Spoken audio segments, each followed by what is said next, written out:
Depuis que mon fils s'est marié, pour être juste avec les deux familles, nous tirions au sort chaque jour du souvenir pour décider quelle tombe nous visitons. Mais pendant 8 ans consécutifs, il a toujours tiré celle pour sa belle-mère. Alors que je devais rendre hommage à mon mari défunt seul. Cette année, j'ai découvert 2 des papiers. Et j'ai trouvé que les 2 papiers indiquaient belle-mère. Puisque son cœur est uniquement avec sa belle-mère, alors je ne veux plus de ce fils. Le jour avant le jour du souvenir, j'ai préparé des pâtisseries maison. Mon mari aimait ça quand il était vivant. Mais dès que je les ai posées sur la table, mon fils a jeté ses baguettes avec dégoût. Maman, combien de fois dois-je te le dire, je ne mange pas ces pâtisseries? Tu ne peux pas entendre? C'est les pâtisseries que ton père aimait. Demain est le jour du souvenir. Je veux que tu viennes avec moi visiter la tombe de ton père. Maman, n'avons-nous pas convenu de tirer au sort chaque année pour décider où nous allons? C'est la seule façon juste. Tirer au sort. Encore. 8 ans. Chaque jour du souvenir, c'est pareil. Je n'ai jamais tiré celle pour mon mari. C'est toujours pour aller chez sa belle-mère. Je n'ai jamais osé demander, craignant qu'il s'irrite. Maman, tu choisis un papier. C'est la façon la plus juste. J'ai choisi un papier attentivement, espérant que c'était pour son père. Je l'ai ouvert, mais il indiquait encore belle-mère. J'ai senti toute mon énergie se drainer. Mon cœur s'est serré. J'ai juste acquiescé, silencieuse. Une fois que j'avais choisi, il a immédiatement appelé sa femme, Viviane, et s'est précipité dehors après avoir préparé. Personne n'a touché une seule pâtisserie sur la table. Il se préparait à partir. Arthur s'est penché pour mettre ses chaussures. Un papier froissé a tombé de sa poche. Il a roulé jusqu'à mes pieds. Je l'ai ramassé. Je voulais le lui rendre, mais je l'ai déplié. J'ai vu les mots dessus. Je suis restée figée, là où je me tenais. Ce papier disait clairement 3 mots, belle-mère. Exactement le même que celui dans ma main, alors ce n'était pas juste une mauvaise chance. Il m'avait menti pendant 8 années entières. Durant ces 8 années, j'ai drainé ma pension de retraite pour les soutenir. Je leur ai donné tout ce qu'ils voulaient. Tout ce que je voulais était qu'ils visitent mon mari avec moi. Mais je n'ai jamais imaginé qu'il s'abaisserait si bas et me tromper ainsi pendant 8 ans. Sa famille est partie, riant et discutant. Personne n'a regardé en arrière vers moi. Personne n'a remarqué les 2 papiers dans ma main. Et personne n'a vu mes larmes. Pendant 8 ans, j'ai été une idiote. Revenant à mes sens, j'ai saisi les 2 papiers et les ai poursuivis comme une folle. Arthur, arrête. Maman, c'est quoi toute cette comédie? On est pressé. De la comédie? Regarde par toi-même. Tu trouves ça juste? Les 2 papiers sont pour aller chez ma belle-mère. Tu me mens depuis 8 ans. De quoi tu parles, maman? J'ai être juste écrit 2 fois par erreur. Comment pourrais-je te mentir? Arthur, maman ne t'en veut pas. Maman veut juste que tu viennes avec moi sur la tombe de papa. Juste cette fois-ci. D'accord? Non. J'ai dit qu'on allait chez ma belle-mère, alors c'est là qu'on va. Tu peux arrêter d'être aussi déraisonnable? Papa est parti depuis tant d'années maintenant. À quoi bon aller sur sa tombe? Ces mots étaient comme un pic à glace, qui m'a transpercé le cœur. Je l'ai regardé se retourner et partir, sans même un mot d'explication. Finalement, je ne l'ai pas poursuivi. Seul, j'ai pris les pâtisseries maison, et j'ai pris le bus pour la tombe de mon mari. Le vent me piquait les yeux. Je me suis agenouillée devant la pierre tombale et je lui ai parlé. En parlant, j'ai commencé à pleurer. Je ne sers à rien. Je n'arrive même pas à convaincre mon fils de venir sur la tombe de son père, pas même une fois. Alors que je pleurais, mon téléphone a vibré. Un message est apparu dans la discussion de groupe familial. Tianyu Mei Shamart, la belle-mère d'Arthur, avait posté une vidéo. J'ai cliqué dessus. 0 Jinegao Shikan, j'ai cliqué dessus et j'ai été complètement choquée. Papa, je suis venu te voir. Ne t'inquiète pas, je prendrai bien soin de Viviane, de ma belle-mère et des enfants. Tu n'as pas à t'inquiéter. Evelyne, j'ai entendu parler du tirage au sort. Ne sois pas en colère, s'il te plaît. Je l'ai déjà grondé. Tu peux arrêter d'être aussi puérile, maman? Le père de Viviane n'a qu'elle. Si je n'y vais pas, qui le fera? Qu'est-ce qui est si difficile à y aller seul? À ce moment-là, je suis restée sans voix. Je ne voulais plus rien dire. 8 ans de mensonges, 8 ans de sacrifices, et au final, c'est moi qu'on traite de déraisonnable. J'ai raccroché. En regardant la tombe de mon mari, mes larmes ont coulé en silence. Puisque tu ne me considères plus comme ta mère, alors je ne serai plus ta nounou gratuite non plus. J'ai pleuré longtemps sur la tombe de mon mari. Tous les griefs et les ressentiments de ces années, je les ai déversés sur lui. Je pensais que même si mon fils était partial, il aurait au moins quelques principes. Mais je n'aurais jamais pensé qu'il s'abaisserait encore plus. Salut, la famille, la pierre tombale de mon beau-père est un peu vieille. Je pensais qu'on devrait la réparer. Le coût n'est pas élevé. Ma maman a une bonne pension de retraite. Donc maman devrait payer. Qu'en pensez-vous tous? Absolument. Evelyne se porte bien. Payer un peu n'est pas un problème. Arthur essaie juste d'être un bon gendre. Je me suis tournée pour regarder la pierre tombale de mon mari. Elle était déjà usée par le temps. Les bords étaient aussi endommagés. J'ai voulu la réparer plusieurs fois, mais Arthur m'en a empêché. Il disait que c'était un gaspillage d'argent. Mais je n'aurais jamais imaginé qu'il serait si obsédé par un beau-père qu'il n'a même jamais rencontré. Même l'argent pour réparer la tombe il essaie de me soutirer. Je ne paierai pas. Maman, pourquoi es-tu si radine? Réparer la tombe de mon beau-père ne coûtera pas cher. Comment peux-tu être si pingre? Que vont penser les gens de moi? Ensuite, Ses parents se sont mêlés. Certains disaient que j'étais avare. D'autres disaient que j'étais déraisonnable. D'autres encore disaient que j'ai une pension de retraite mais que je n'aide pas mon fils. Disant que je suis trop égoïste. En regardant ces mots à l'écran, je suis devenue folle de rage. Je leur ai tout donné toutes ces années. Ma pension de retraite était presque entièrement dépensée pour eux. Maintenant, non seulement ils me trompent et me blâment, mais ils essaient aussi de me saigner à blanc. Veuillez annuler les paiements automatiques de ma carte de pension pour l'hypothèque d'Arthur et le prêt automobile.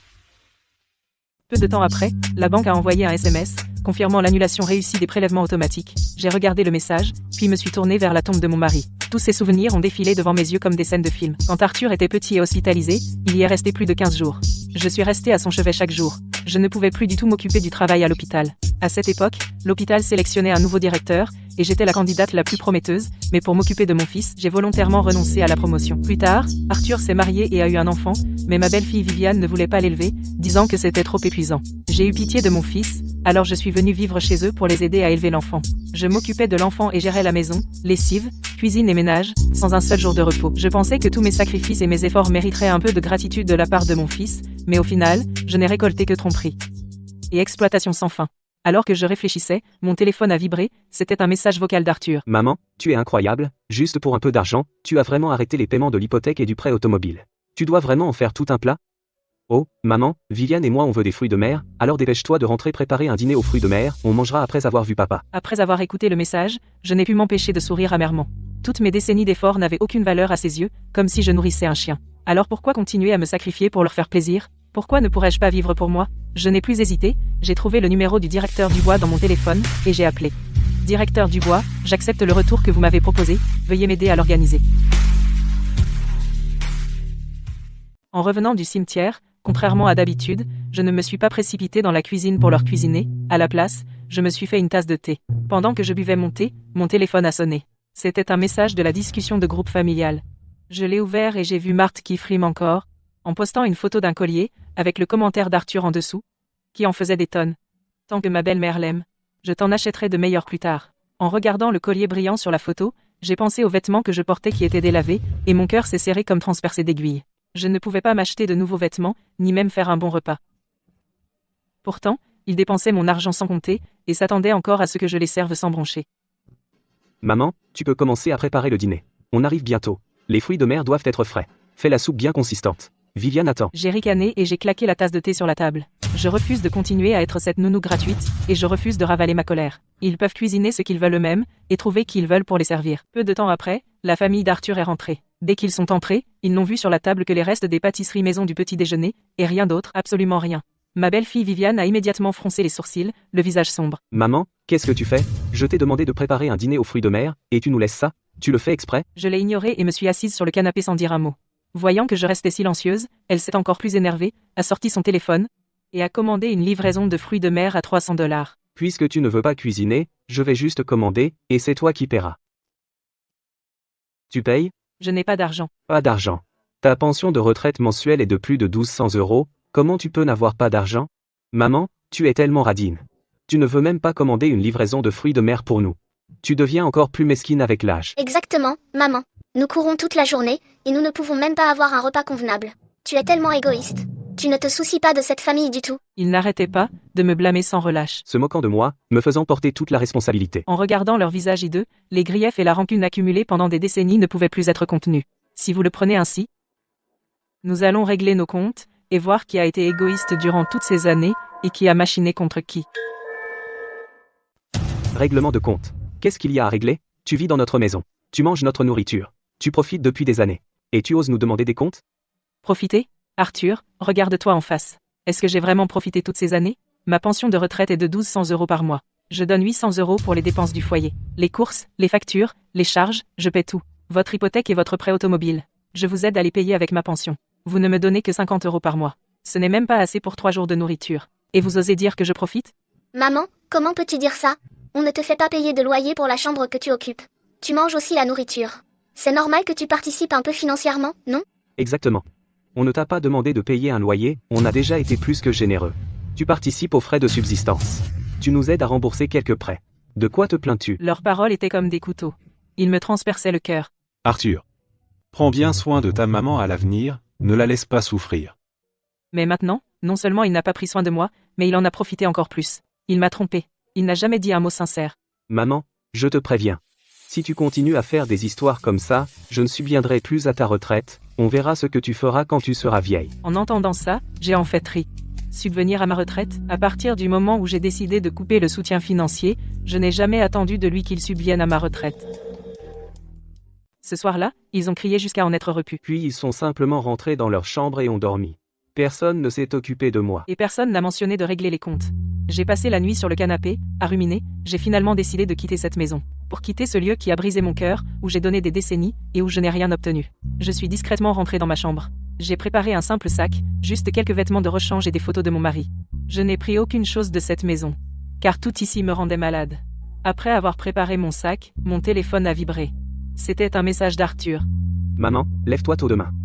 Prépare du poulet en soupe pour Viviane. Et descends acheter 2 paniers de dumplings. Léo adore ça. À la vue de cela, j'ai laissé échapper un rire glacial. Même maintenant, il n'avait toujours pas compris. Il continuait à me donner des ordres comme si c'était normal. Je n'ai pas répondu. Je suis directement allé dans mes contacts. J'ai supprimé toutes les informations de contact d'Arthur et Viviane, incluant leur WeChat et leur numéro de téléphone. Après cela, j'ai pris mon sac, et j'ai ouvert doucement la porte d'entrée. La nuit était calme. Une brise soufflait, mais je ne me sentais pas triste. Au contraire, je ressentais un soulagement que je n'avais jamais connu. J'ai jeté un dernier regard à cette maison où j'ai vécu plus de 10 ans. Pas d'attache. Je me suis détourné et j'ai marché pas à pas dans la nuit. Je retournais dans ma ville natale. Vers le lieu rempli de souvenirs de mon mari et moi, où je pouvais enfin trouver la paix. Pour commencer une nouvelle vie pour moi. Tout le lendemain matin, la famille d'Arthur s'est levée. Ils ont constaté que je n'étais pas à la maison. Il n'y avait pas de breakfast sur la table non plus. Maman et tout, pourquoi elle n'a pas préparé le breakfast? À son âge, elle a vraiment le courage de faire ce coup. Attends que je m'occupe d'elle. Ils ont cherché partout, furieux. Le salon, la cuisine et le balcon, je n'étais pas trouvable. Ce n'est que lorsqu'ils ont entré dans ma chambre et vu le placard et le bureau vide qu'ils ont vraiment paniqué. J'étais vraiment parti. Sans aucune attache. Arthur regardait ma pièce vide, furieux et paniqué. Il me disait sans cœur tout en appelant frénétiquement mon téléphone. Il me envoyait aussi des messages. Mais malgré tous ses efforts, il était bloqué. Il faisait les 100 pas dans la pièce comme un animal en cage. Pour la première fois, il semblait vraiment paniqué. Arthur, tu crois que maman a vraiment fugué? Et si elle ne revenait jamais? Impossible. À son âge, où pourrait-elle aller sans nous? Elle se cache sûrement, pour nous faire céder. Une fois qu'elle se sera calmée, elle reviendra à plat ventre. L'heure de l'école approchant, Léo faisait une crise pour des dumplings et criait pour mamie, les trois étaient dans un chaos total. Personne pouvait préparer le petit déjeuner, et personne se souvenait de préparer le sac de Léo. Après tout ce chaos, ils ont finalement précipité Léo vers l'école. Sur toute la route, ils se reprochaient mutuellement, un désastre total. Quant à moi, j'étais déjà dans un bus retournant à ma ville natale. Alors que le bus s'éloignait, je regardais le paysage à travers la fenêtre. Je sentais un poids se soulever de mes épaules. Pour la première fois depuis des décennies, je me sentais vraiment, complètement libre. Pas plus de soucis pour eux, pas plus de tolérer leurs absurdités. Retourné dans ma ville natale, j'ai rangé la vieille maison. Regardant les fleurs dans le jardin, mon cœur était enfin en paix. Juste alors, la discussion de groupe familial explosait de nouveau. Arthur et Viviane s'alliaient avec ses relatifs indiscrets et commençaient à me critiquer dans le chat. Ils me disaient sans cœur et égoïste, abandonnant une vie parfaitement bonne pour fuguer de la maison. Ils disaient même que j'étais ingrate. Lisant les messages, je n'étais même pas en colère. Je me sentais complètement calme. Je tapais un message clair directement dans le groupe. Chaque mot était limpide, clair comme le jour. Une bonne vie? Vous avez-vous jamais arrêté pour penser si fois je vivais bien? Maintenant vous découvrant par la manière difficile.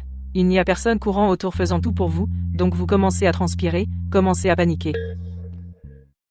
Arthur a emmené Léo à l'école en vitesse, et il n'a pas arrêté de me gronder tout le long du trajet, disant que j'étais sans cœur et déraisonnable, refusant d'être une bonne nounou et insistant pour m'enfuir de la maison. Dès qu'il est rentré à la maison, son téléphone a sonné, c'était un message vocal de Marthe. Arthur, ne sois pas en colère. Ta maman est âgée et ne sait pas mieux faire, alors ne le prends pas à cœur. Je vais venir tout de suite pour cuisiner pour toi et Léo, comme ça tu ne seras pas lésé. Comme ça tu ne seras pas lésé, mais elle ne fait que causer des problèmes et n'est d'aucune utilité, contrairement à toi qui te soucies vraiment des jeunes générations. Je nettoyais la cour de mon ancienne maison quand mon téléphone a soudainement sonné, et c'était le directeur du bois qui appelait.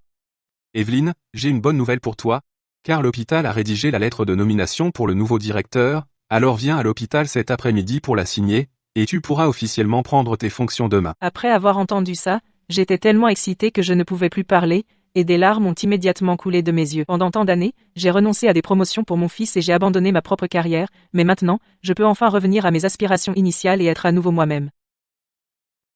Cet après-midi-là, j'avais un peu de temps libre. Je suis entrée dans la cuisine et je me suis préparé mon plat préféré, du poulet frit épicé. En regardant les piments rouges dans la poêle, en respirant cette odeur si familière, j'ai soudain été submergée par l'émotion.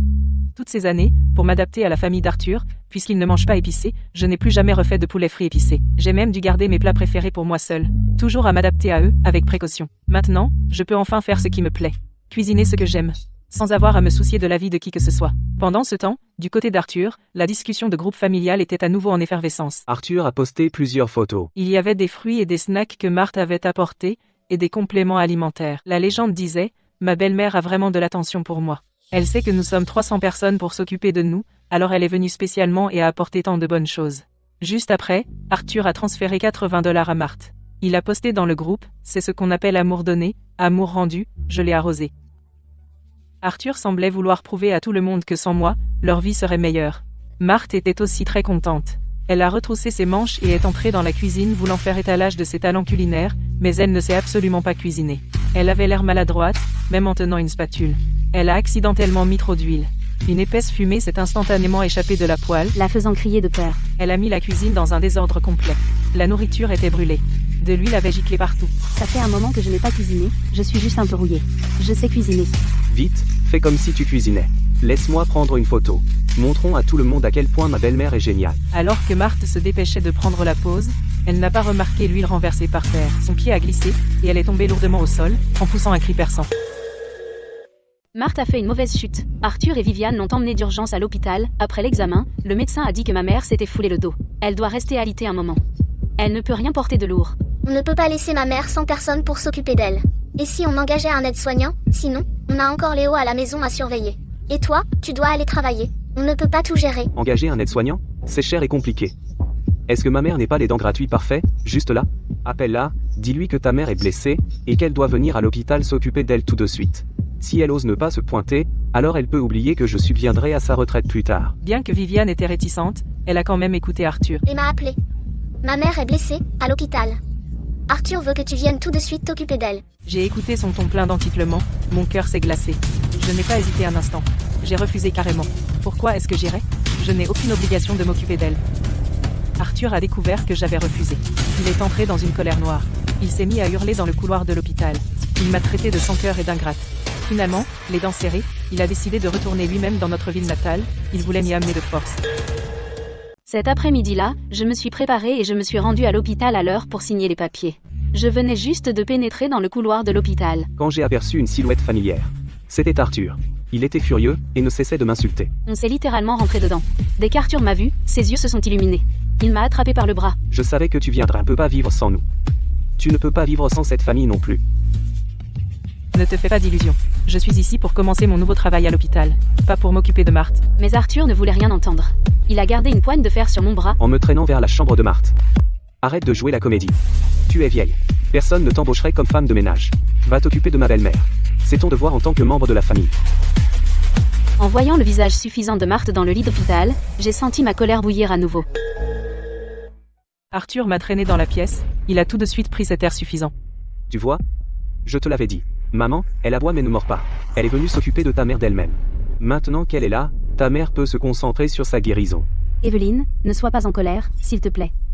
Arthur, Viviane et moi, on a eu tort avant de te répondre comme ça. Si tu ne veux pas t'occuper de moi, ce n'est pas grave. On peut juste engager une aide-soignante. C'est ce qu'elle a dit, mais ses yeux disaient le contraire.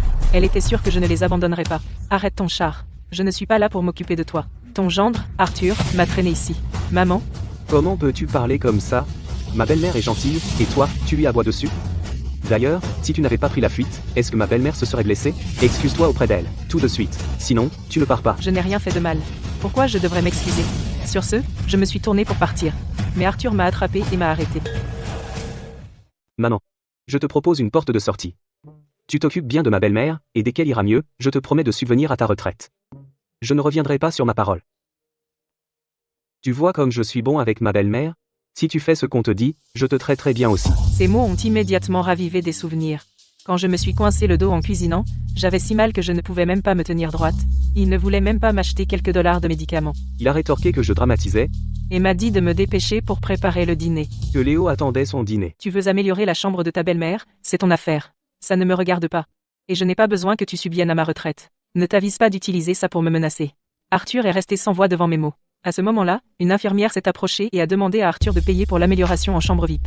Arthur nous a traînés, Viviane, Marthe et moi, au service de facturation. Puis il a tendu sa carte à l'infirmière. En regardant la carte d'Arthur, je n'ai pu m'empêcher de ricaner intérieurement. J'ai bloqué cette carte il y a longtemps. Elle ne passera pas. Bientôt, l'infirmière a rendu la carte, en disant qu'elle était bloquée. Elle a demandé s'il avait une autre carte. Arthur a pâli. C'est toi? Tu as bloqué ma carte? C'était ma carte de crédit supplémentaire, pour commencer. C'est ma pension de retraite, là, dedans. J'ai parfaitement le droit de l'utiliser. C'était ma carte de crédit supplémentaire, pour commencer. Arthur n'arrêtait pas d'essayer. Il a passé une carte après l'autre. Mais elles ont toutes été refusées. Les gens dans la file le regardaient tous fixement. Fauché, mais il fait son numéro. Il a mis sa belle-mère en chambre VIP. Mais il ne peut même pas payer la facture. Arthur, tu en es capable ou pas? Arrête de faire semblant. Ne fais pas de scandale ici. Evelyne, comment peux-tu être aussi mesquine? Tu as bloqué mes cartes exprès. Juste pour m'humilier en public. Tu es sans cœur. Maman, tu es vraiment cruelle. Ma mère est toujours malade. Comment as-tu pu faire ça, Arthur? Les spectateurs se sont laissés influencer et ont commencé à me montrer du doigt. Certains m'ont traité de sans cœur. D'autres disaient que j'étais cruelle envers mon propre fils. En voyant cette scène devant moi, toute ma colère et ma frustration ont explosé. Je n'ai pas pu me retenir et j'ai tout déballé. Toutes ces années, m'as-tu vraiment considéré comme de la famille? Je donnais 800 € par mois pour les dépenses du foyer. J'ai même payé l'hypothèque et le prêt automobile d'Arthur. Et en retour, je n'ai reçu que 50 € misérables par mois. Et vos critiques constantes. Tout ce que vous avez fait, c'est comploter contre moi et profiter de moi. J'en ai assez. Aujourd'hui, je vais laisser tout le monde voir qui vous êtes vraiment. Le service de facturation était bondé de monde. Les passants s'arrêtaient sans cesse pour nous regarder. Arthur serrait mon bras très fort. Ses jointures blanchissaient. Tu fais vraiment des histoires pour rien, maman. Tu es jalouse de ma belle-mère. Écoute, si tu paies simplement la chambre d'hôpital et que tu me donnes ta carte bancaire, je serai toujours de ton côté à partir de maintenant, d'accord? Evelyne, quel est le problème si une mère dépense de l'argent pour son enfant? Tu dois vraiment être aussi radine? Maman? S'il te plaît. Ne nous fais pas honte devant tout le monde. Les voir tous les trois s'allier contre moi m'a fait bouillir de colère. Je ne dépenserai plus un centime pour toi. Je ne veux plus rien avoir à faire avec cette famille. Tu es ma mère. C'est ton rôle de mère. Si tu ne me traites pas bien maintenant, qui va s'occuper de toi quand tu seras vieille? Je n'ai pas besoin d'un fils ingrat comme toi. Tu ne fais que me saigner à blanc. Le visage d'Arthur est devenu rouge de colère. Il est resté sans voix. Viviane a vu cela. Et a rapidement passé son bras sous le sien. Elle s'est plainte que j'étais trop dure. Quelle mère est aussi radine? Tu ne veux même pas payer ce petit montant? Si c'est une si petite somme pour toi, pourquoi ne la paies-tu pas toi-même? Je n'ai même pas demandé cette chambre d'hôpital. Où est-ce que j'aurais trouvé l'argent? N'est-ce pas? Où est-ce que ma belle-mère aurait trouvé l'argent? Donne-moi cette carte, tout de suite. Le rugissement furieux d'Arthur résonna dans le service de facturation. Cela attira encore plus de badauds. Les chuchotements des passants devinrent plus forts. Je te donne 50 € par mois pour tes frais de subsistance. Je paie toute ta nourriture et tes frais de vie. Que veux-tu de plus de ma part? Combien de temps vas-tu encore continuer comme ça? Tu me donnes 50 € par mois, mais moi, je dépense 2000 € pour vous tous chaque mois. J'aurais mieux fait d'élever un chien. Humilié et enragé, Arthur M'a pointé du doigt en me traitant d'égoïste, mais à partir d'aujourd'hui, mon argent est pour moi et moi seul. Sur ce, je me suis retourné et je suis parti. J'ai ignoré ces menaces derrière moi. Un cri de rage de Marthe fusa dans l'air. N'ayant pas le choix, Arthur sortit sa carte de crédit. Il paya à contre-cœur la facture de Marthe. Mais au fond de lui, il était toujours sûr que je finirais par revenir vers lui à quatre pattes. Je suis entré dans le bureau du directeur. Le directeur voyait bien que j'étais troublé. Docteur Dubois, ne vous inquiétez plus pour votre fils. Vous avez trop sacrifié pour eux. Il est temps que vous commenciez à vivre pour vous. Je suis restée silencieuse un moment. En repensant à tous les griefs de ces années, mon regard s'est fait ferme, plein de résolution. J'ai pris la lettre de nomination du directeur Dubois.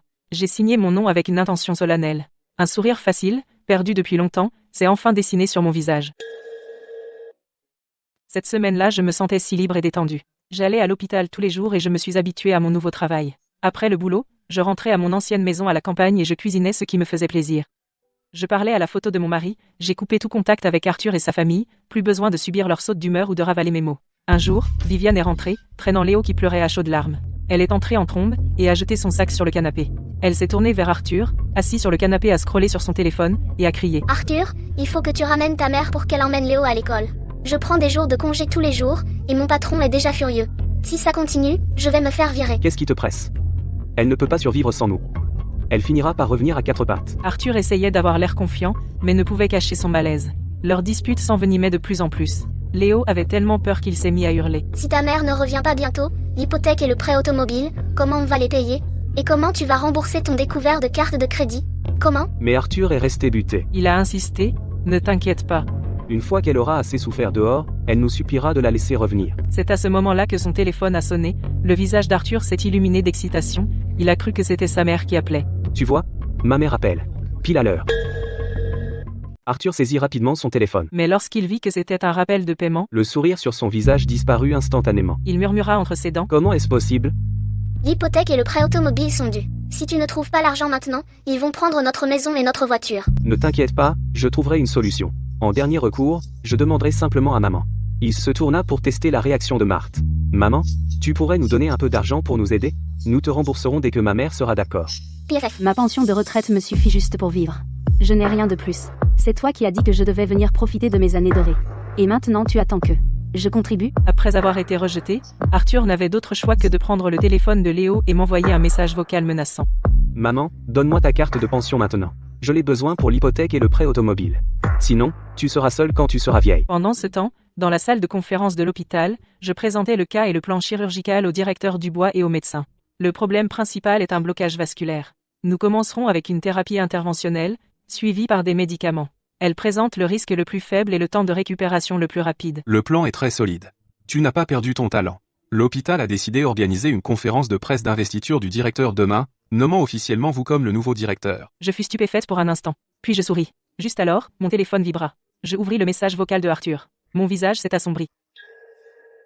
Ne viens pas me chercher.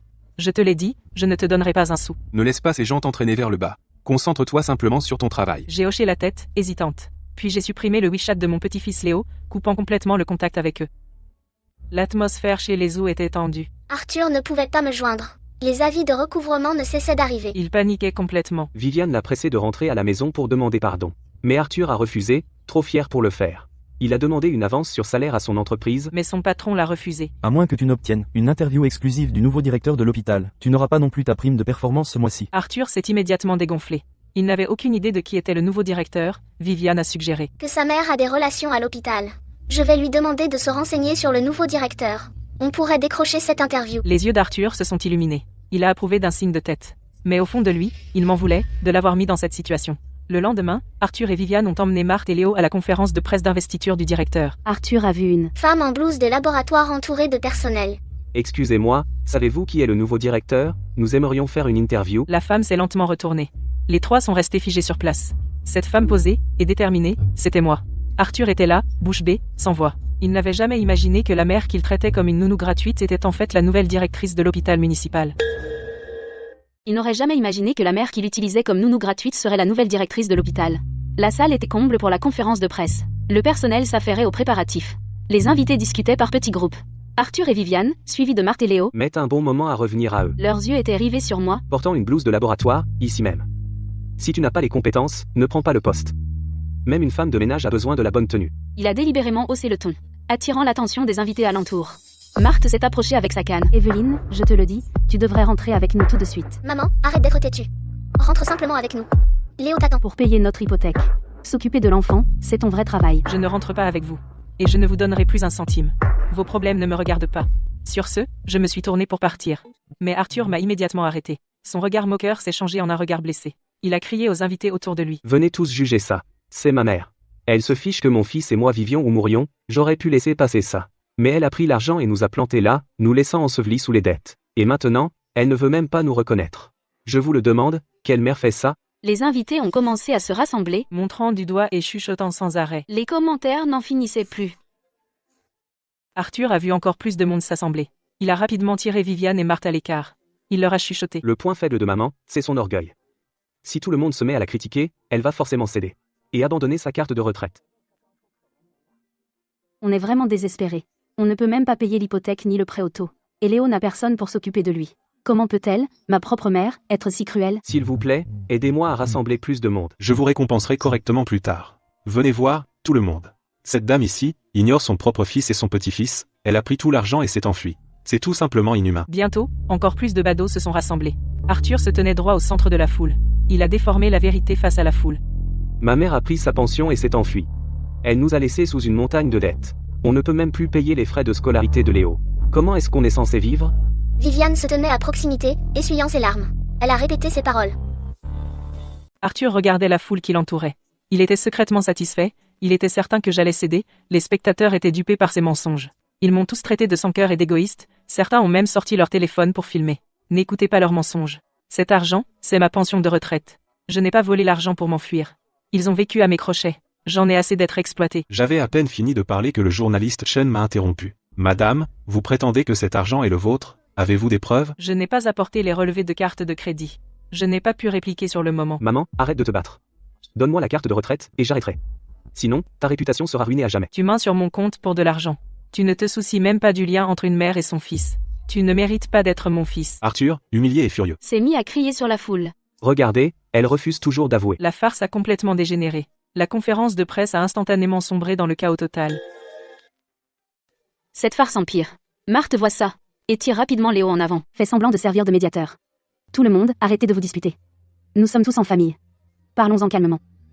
Tout le monde, regardez. Ma mère ne se soucie même pas de son propre petit-fils.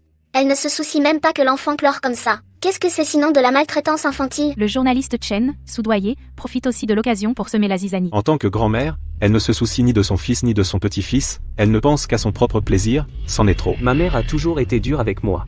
Elle ne s'est jamais souciée des liens familiaux. Elle nous traite comme des distributeurs automatiques. Et maintenant, elle veut s'en laver les mains complètement. Quelle sorte de mère fait ça? Vous êtes allé trop loin.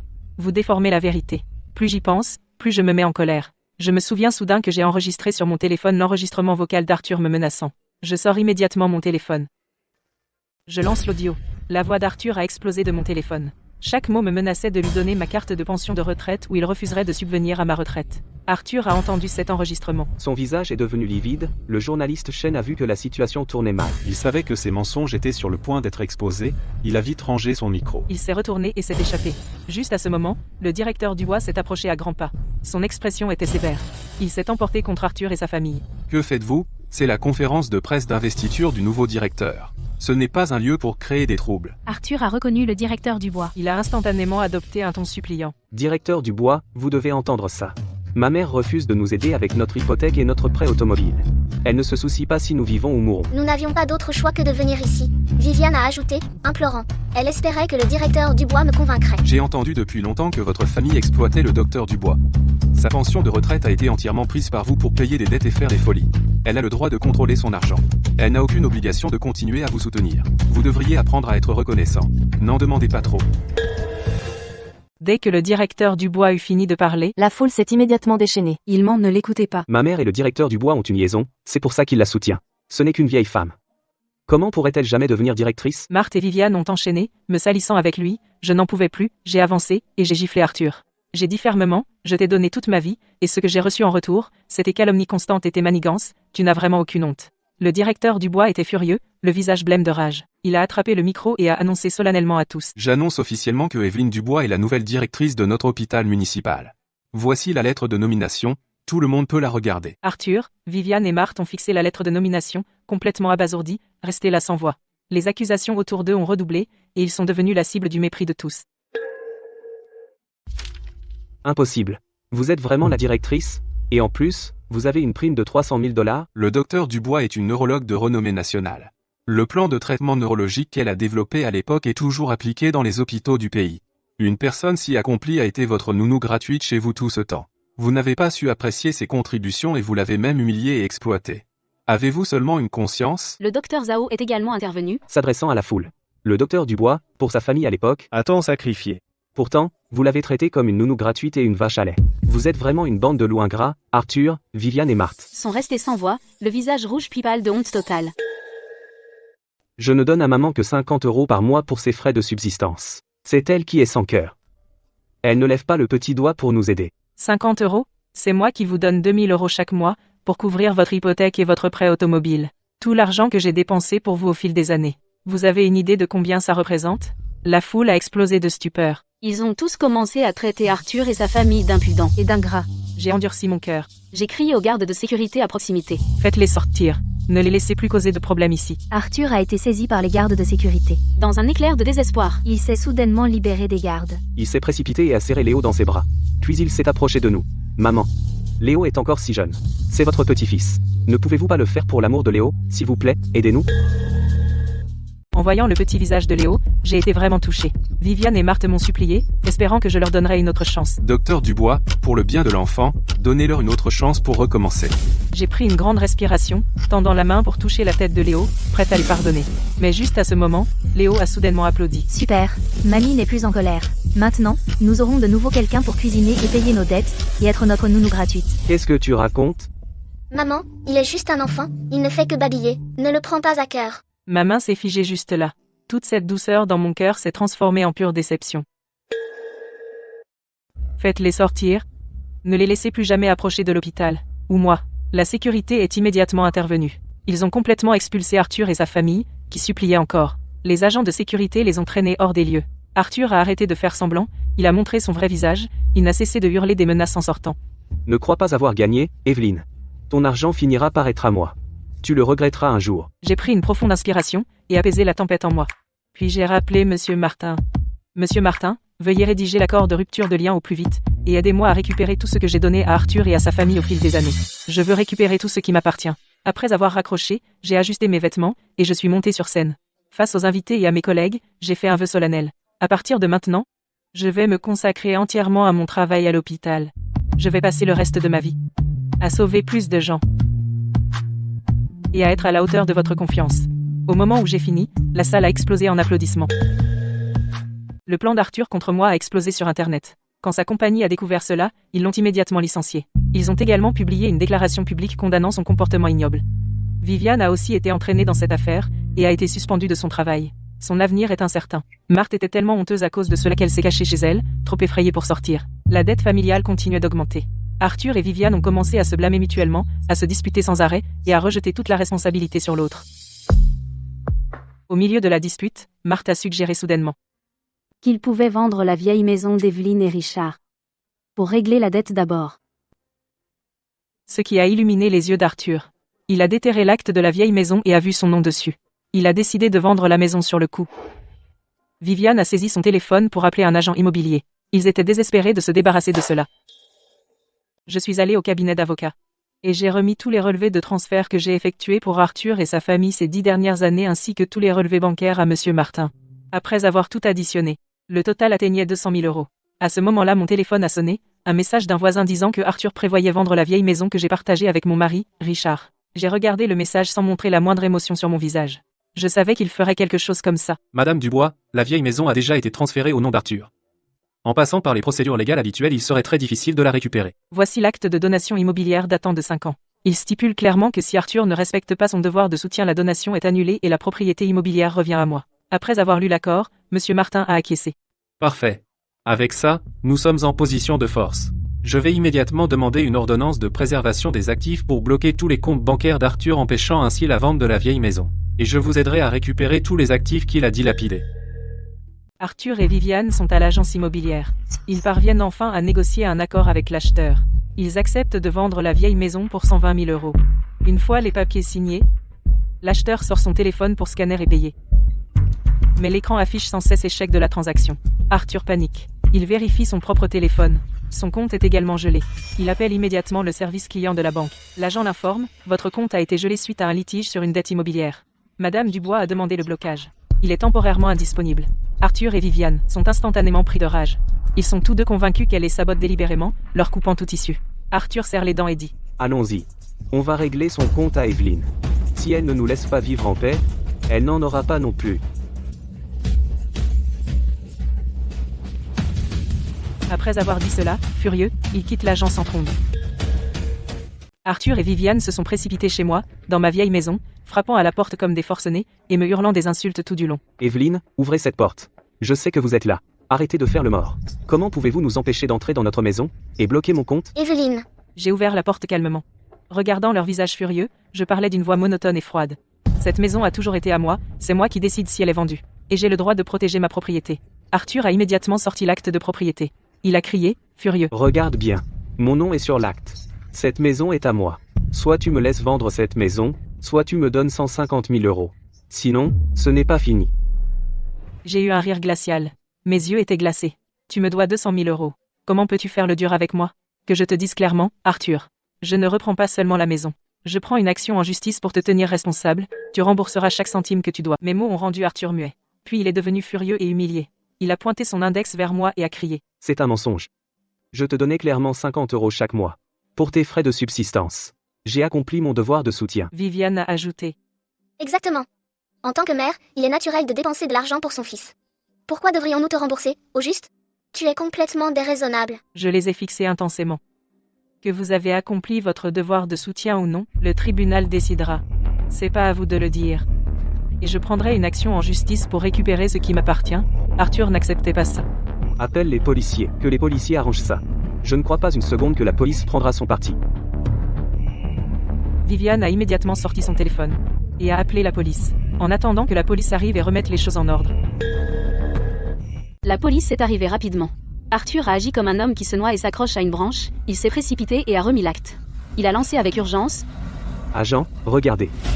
La maison est à mon nom. Mais ma mère, Evelyne, la garde et refuse de me la rendre. Elle a même gelé mon compte bancaire. Calmement, j'ai sorti cet acte de donation immobilière et je l'ai remis à la police. Agent, c'est un accord que j'ai signé avec Arthur il y a 5 ans. Il stipule clairement Que s'il manque à son devoir de soutien, la donation est révoquée. Et la propriété immobilière me revient. Une fois que les policiers ont entendu notre histoire, ils ont pris l'accord et l'ont examiné attentivement. Un moment plus tard, un agent a dit sévèrement. Cet accord est légalement contraignant. Il a un effet juridique. Selon ces termes, Arthur n'a pas rempli son devoir de soutien. Les conditions de la donation ne sont pas remplies. La propriété de cette maison revient bien à Madame Dubois. Il n'y a pas d'occupation ou d'extorsion ici. Rien de tel n'existe. Arthur et Viviane étaient stupéfaits. Leur visage était plein d'incrédulité. Viviane a repris ses esprits et a immédiatement changé de ton. Elle s'est immédiatement tournée vers moi et a dit. Même si la maison est à vous, nous vivons ici depuis si longtemps. Vous nous devez un loyer pour tout ce temps, sinon, nous ne partons pas. J'ai rétorqué froidement. Chaque mois, j'ai payé votre hypothèque. Et maintenant, vous me réclamez un loyer? Tu rêves. Arthur reprend ses esprits et évite le contact visuel en se défendant.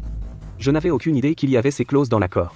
Je l'ai juste signé à la légère à l'époque. Ça ne compte pas. L'expression de l'agent devient sévère. Alors qu'il parle sérieusement. Vous avez signé cet accord volontairement. Il prend effet dès la signature. Il n'y a pas de signature à la légère qui ne compte pas. Cet accord est légalement valide. Vous devez le respecter. À ce moment précis, Monsieur Martin arrive sur les lieux, tenant une pile de documents et une clé USB. Il s'adresse à l'agent. Agent, je suis l'avocat de Madame Dubois. Voici toutes les preuves que la famille d'Arthur a exploité Madame Dubois. Monsieur Martin sort les relevés de cartes de crédit. Et les relevés de virement un par un. Et un enregistrement vocal d'Arthur me menaçant. Des vidéos de leur provocation, filmées par des passants. Elles prouvent clairement qu'Arthur n'a pas seulement manqué à son devoir de soutien mais m'a aussi exploité à long terme et a manigancé pour obtenir mes biens. L'agent finit d'examiner les preuves. L'agent interroge Arthur sévèrement. Toutes ces preuves sont là, sous vos yeux. Qu'avez-vous à dire pour votre défense? Arthur pâlit, Panique. incapable de prononcer un mot, et ne peut que baisser la tête dans une faible réplique.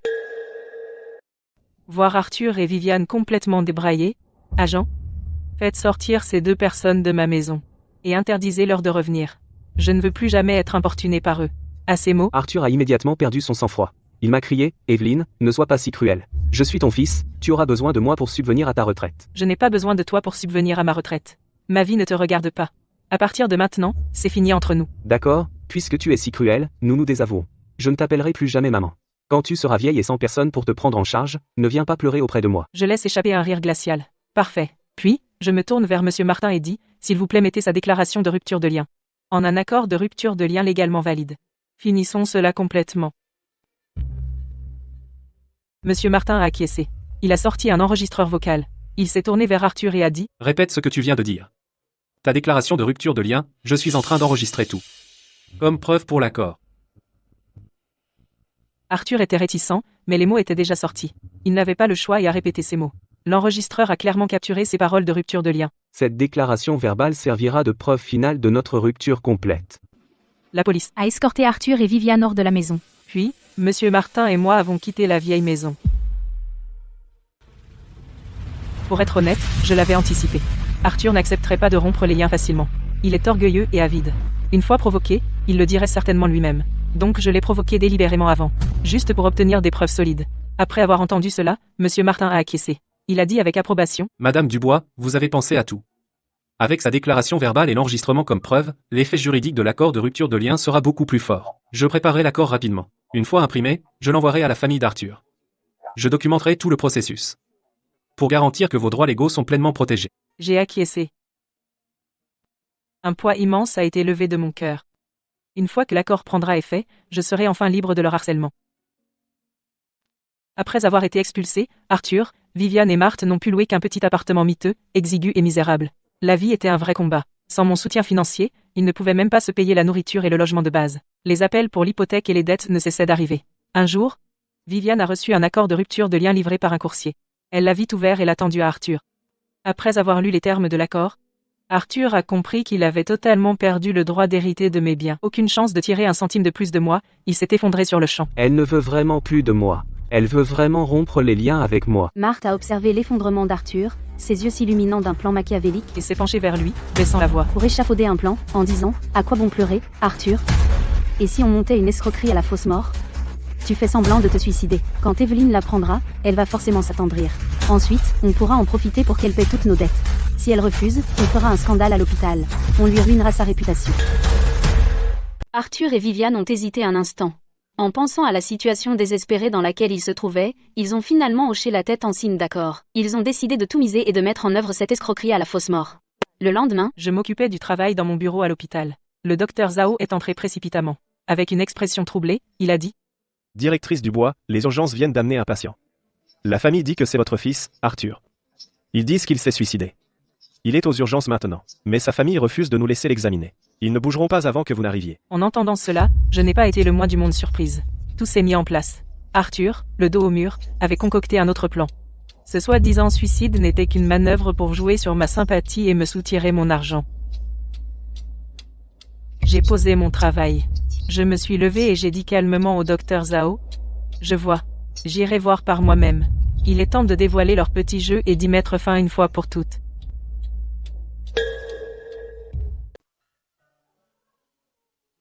Je suis entré dans les urgences. Et j'ai vu Arthur, là, sur un lit, il était recouvert d'un drap blanc. Il faisait le mort, les yeux bien fermés. Viviane et Marthe étaient agenouillées près du lit. Elles pleuraient de façon hystérique, elles jouaient la comédie, dans une agonie pure. Elles ont vu que je rentrais. Viviane s'est levée d'un bond. Les larmes coulant encore, elle me tendit un papier.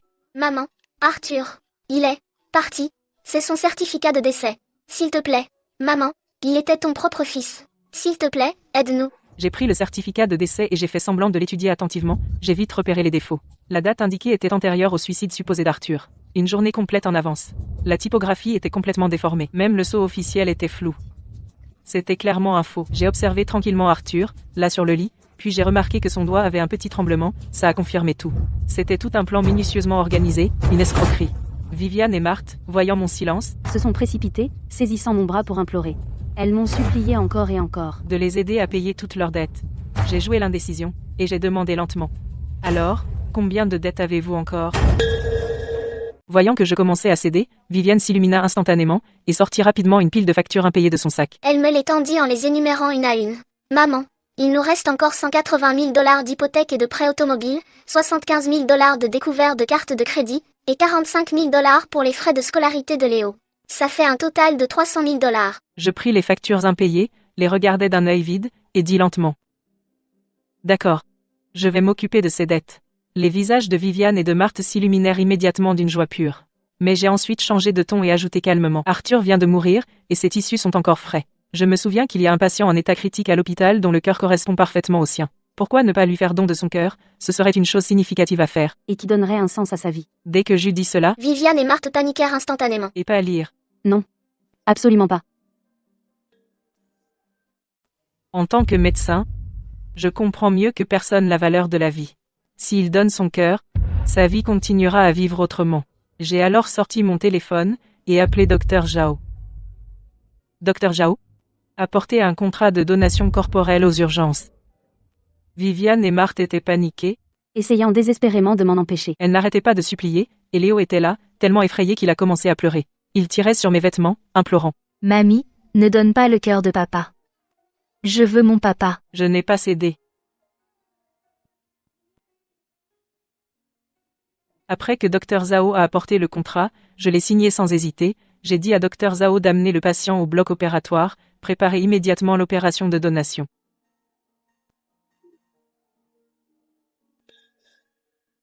Arthur était allongé dans son lit, faisant le mort.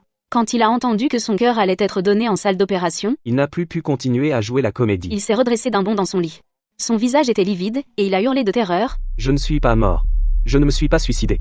Ne prenez pas mon cœur. Éloignez-vous de moi. Et ces cris ont complètement révélé cette absurde escroquerie à la fausse mort. L'escroquerie étant révélée, quand Arthur a vu le regard glacé dans mes yeux, il a instantanément perdu tous ses moyens. Il s'est jeté à genoux devant moi avec un bruit sourd, et a commencé à pleurer et à supplier pardon. Maman, j'ai eu tort. J'ai vraiment eu tort. Je n'aurais pas dû essayer de t'escroquer avec cette fausse mort. Je n'aurais pas dû t'exploiter, ni te calomnier. Et je n'aurais surtout pas dû rompre les liens avec toi. S'il te plaît, pardonne-moi cette fois. Je te promets de bien m'occuper de toi à partir de maintenant. Je ne te mettrai plus jamais en colère. S'il te plaît, reprends l'accord de rupture de lien. Pendant que Viviane et Marthe se sont aussi rapidement agenouillées et n'ont cessé de supplier. C'est vrai, maman. S'il te plaît, pour l'amour de Léo, pardonne-nous une fois de plus. Nous allons tourner la page. Nous ne te causerons plus de soucis. J'ai regardé leur visage hypocrite. À partir du moment où vous n'avez cessé de manigancer contre moi et de me faire du mal, c'est à ce moment-là qu'entre nous il n'est resté aucune affection. Le repentir est inutile. Je ne vous pardonnerai pas. J'ai regardé les trois d'entre eux toujours agenouillés par terre et j'ai dit fermement, Arthur, toi et Viviane êtes les parents de Léo. Vous devez assumer la responsabilité de l'élever. Arrêtez de penser à compter sur les autres. Tous les biens à mon nom, après mon départ, seront intégralement légués à des œuvres caritatives. Quant à vous, vous n'aurez pas un centime. L'accord de rupture de lien est désormais officiellement en vigueur, je réclamerai les 200 000 € que vous me devez par tous les moyens légaux. À partir de maintenant, nous n'avons plus rien à voir l'un avec l'autre. Ne vous montrez plus jamais devant moi, et cessez de me harceler. Sur ces mots, je me suis retourné et je suis parti. Sans le moindre regret. Derrière moi, Retentirent les sanglots déchirants d'Arthur, mais je ne me suis pas retourné. Arthur s'effondra au sol, regardant ma silhouette s'éloigner, en sanglotant à chaudes larmes, mais il n'avait plus aucun droit de me retenir. Après mon départ, L'ambiance dans la chambre d'hôpital s'est instantanément glacée. Arthur, Viviane et Marthe se sont relevés du sol et ont commencé à se rejeter mutuellement la faute et à s'insulter. Viviane s'est mise à frapper et à donner des coups de pied à Arthur. Elle a crié à travers ses larmes. C'est de ta faute. Si ce n'était pas pour ton insatiable cupidité, nous ne serions pas dans ce pétrin, et maman ne nous aurait pas définitivement coupé les vivres. Marthe a enchaîné. C'est vrai. Tout ça parce que tu ne sais pas te comporter correctement. Tu n'as pas su apprécier la chance que maman t'a donnée. Regarde où ça nous a menés. Nous avons tout perdu. Arthur, piqué par les critiques, a explosé. Il a répliqué. C'est de ma faute?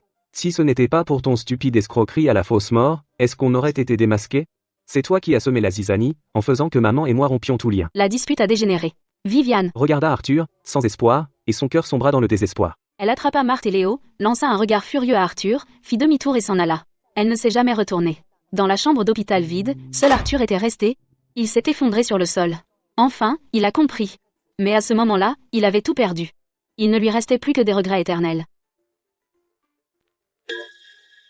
Un an plus tard, je me suis complètement adaptée à mon poste de directrice, et je suis devenue une directrice d'hôpital compétente. Chaque jour, je suis en première ligne, à voir les patients moi-même, à diriger les consultations et à souvent renvoyer les patients chez eux quand ils guérissent. Mes journées sont pleines et libres maintenant, et ce sourire perdu depuis longtemps, il est enfin de retour. Puis un jour, après le travail, je quittais l'hôpital et j'ai aperçu, non loin de là, Arthur et sa famille distribuant des flyers. Ils étaient en haillons, l'air complètement misérable. Il m'a vu, a arrêté ce qu'il faisait immédiatement, et s'est précipité vers moi. Il serrait fermement une enveloppe. Maman, voici les 3 000 € que j'ai économisés cette année. Juste un premier acompte pour l'instant. Je vais travailler dur, je te le promets, et je rembourserai chaque centime dès que possible. J'ai eu tort. Je le sais maintenant. Je l'ai prise, sans un mot. Puis je me suis retournée, et je suis partie. En marchant, je pensais à toutes ses promesses, sa froideur, sa cupidité et la douleur, encore et encore. Tous ces souvenirs ont refait surface. Pas de haine, pas de pitié non plus. Juste, du soulagement. Il est resté là, à me regarder partir, la tête baissée. Les yeux pleins de regrets, mais il était trop tard pour tout ça. Ce gâchis qui a duré des années était enfin terminé. Nous avons tous les deux payé le prix de nos propres choix.